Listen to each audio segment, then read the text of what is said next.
నేను గింత మంచిగా మాట్లాడితే నువ్వేంది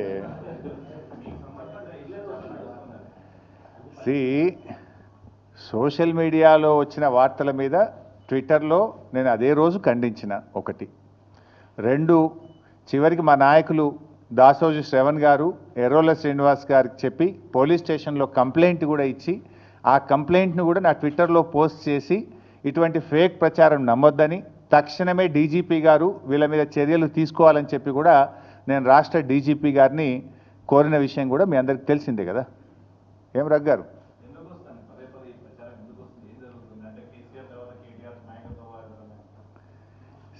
ఆ పంచాయతీ లేదు మా పార్టీలో.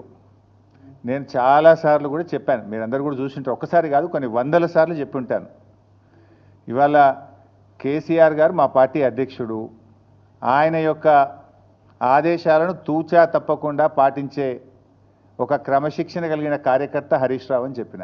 ఇది బహుశా వందల సభల్లో చెప్పిన, టీవీ డిస్కషన్స్లో చెప్పిన, ప్రెస్ మీట్లలో చెప్పిన, చిట్చాట్లో చెప్పిన, అనేక సందర్భాల్లో కూడా చెప్పిన. సో మీరు అన్నట్టు కేటీఆర్ గారికి నాయకత్వం అప్పచెప్తే స్వాగతిస్తాను. డెఫినెట్గా ఐ కోఆపరేట్.